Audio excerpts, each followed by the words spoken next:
Assalamualaikum warahmatullahi wabarakatuh. Perkenalkan, nama saya Puput Kurniawati dengan NIM 2024 06102773. Saya Pinastika Dinar Azahra dengan NIM 2024 06102884. Kami akan mempresentasikan penelitian tentang kurangnya partisipasi publik dan konversi lahan berlebihan, rencana tanpa masukan masyarakat menghasilkan zonasi tidak sesuai kebutuhan lokal.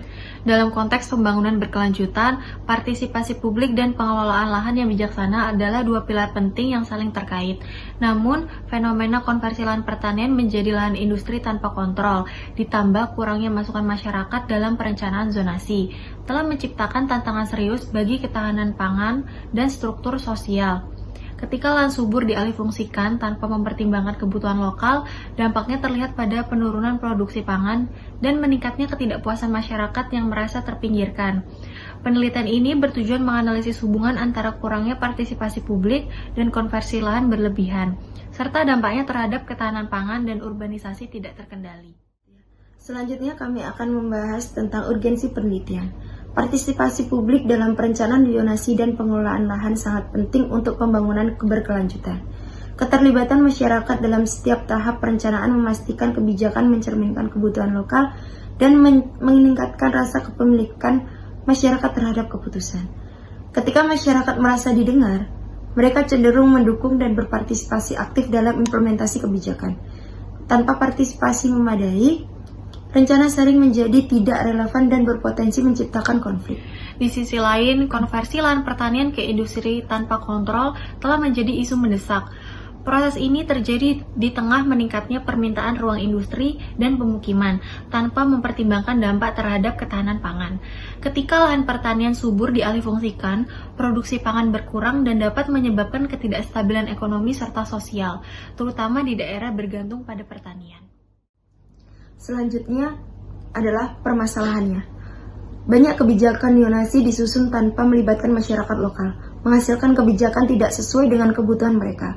Hal ini menciptakan ketidakpuasan mendalam dan resistensi terhadap implementasi kebijakan. Masyarakat yang diabaikan cenderung menolak keputusan, menghambat pembangunan dan menciptakan ketegangan antara pemerintah dengan masyarakat. Kesenjangan antara keputusan pemangku kepentingan dan realitas lapangan menjadi tantangan utama dalam perencanaan efektif.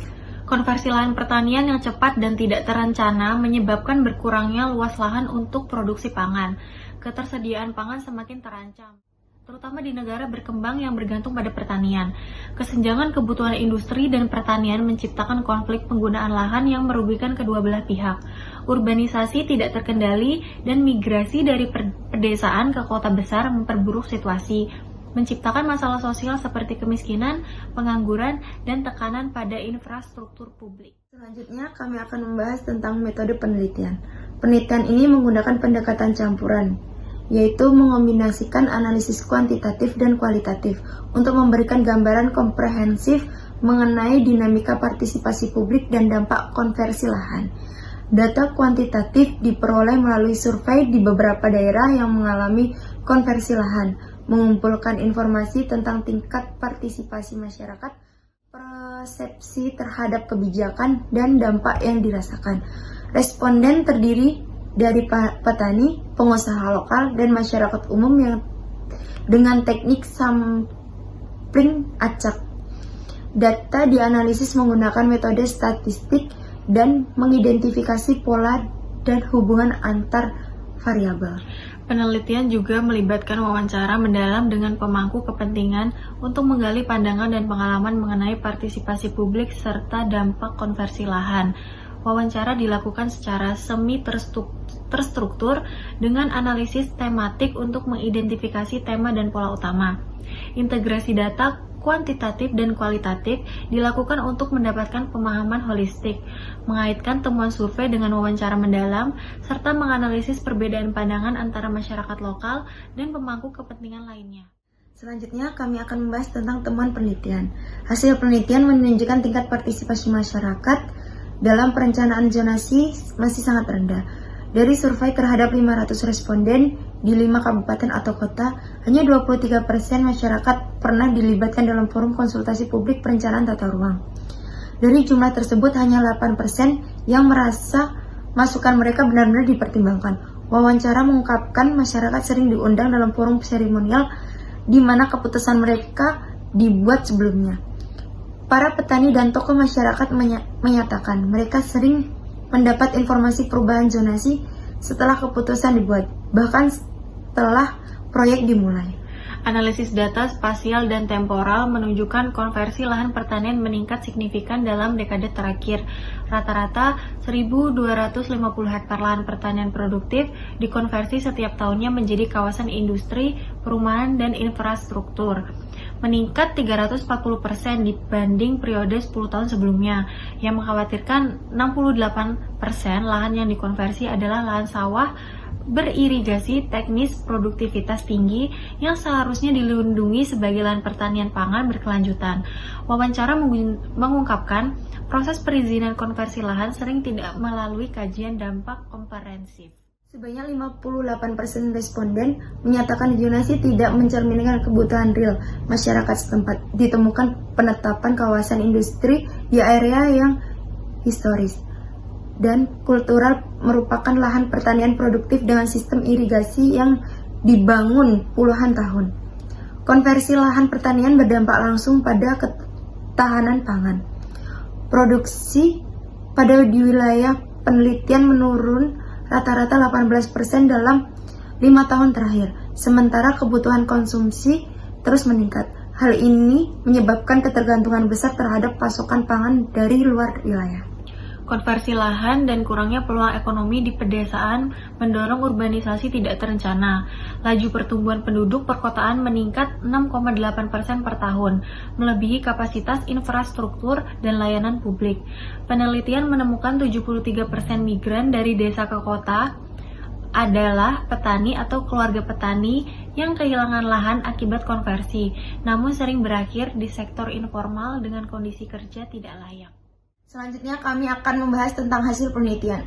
Analisis statistik menunjukkan korelasi positif kuat antara tingkat partisipasi publik dan kesesuaian zonasi dengan kebutuhan lokal. Wilayah dengan mekanisme partisipasi publik lebih baik menunjukkan tingkat konflik penggunaan lahan 64% lebih rendah.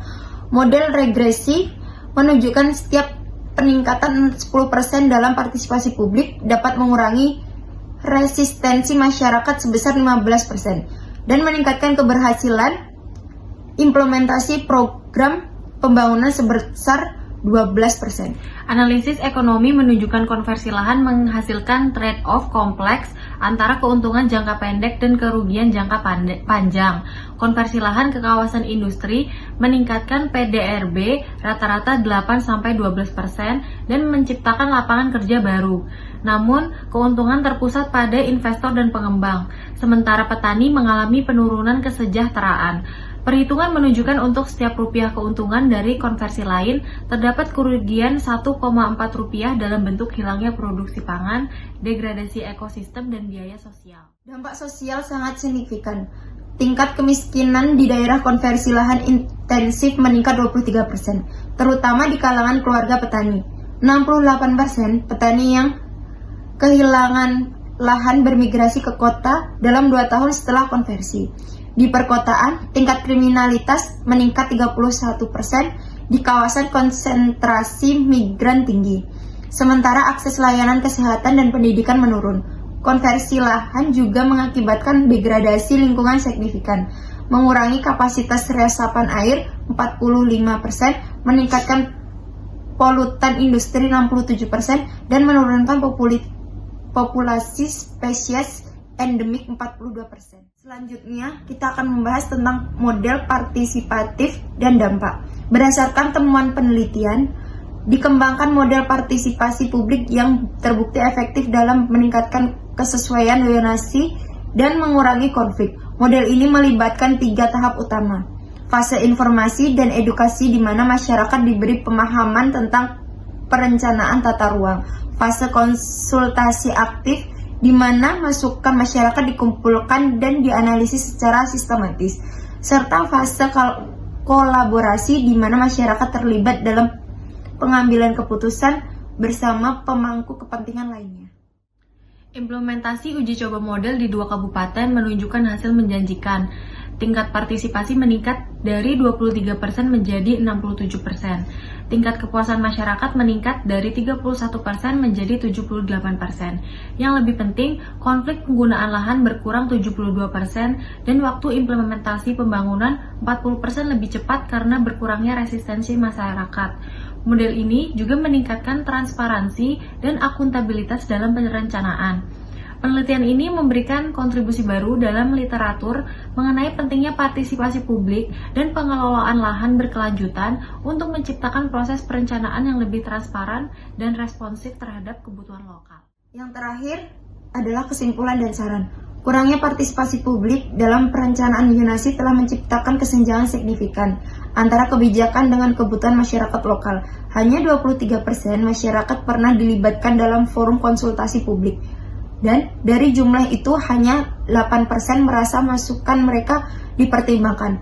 Konversi lahan pertanian tidak terkendali dengan rata-rata 1.250 hektar per tahun mengancam ketahanan pangan. Ditandai penurunan produksi padi 18% dalam 5 tahun terakhir.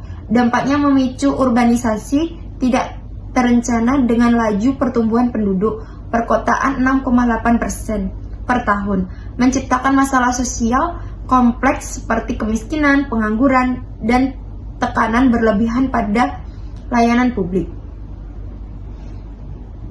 Analisis statistik menunjukkan korelasi positif kuat antara partisipasi publik dan kesesuaian zonasi, mengindikasikan partisipasi publik bukan hanya soal legitimasi demokratis, tetapi juga instrumen praktis untuk menghasilkan kebijakan efektif dengan tingkat konflik yang lebih rendah.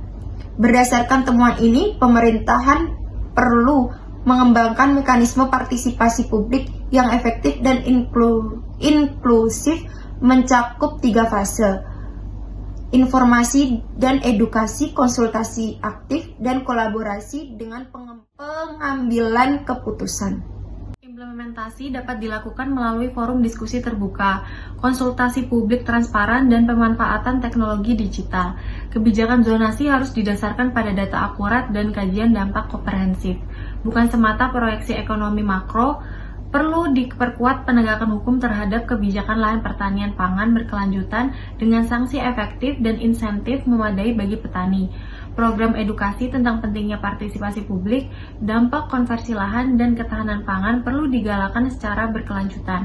Dengan implementasi komprehensif dan konsisten, diharapkan tercipta sinergi harmonis antara kebijakan pemerintah dan kebutuhan masyarakat untuk mendukung pembangunan berkelanjutan, inklusif, dan berkeadilan sosial. Sekian presentasi dari kami. Terima kasih atas perhatiannya. Wassalamualaikum warahmatullahi wabarakatuh.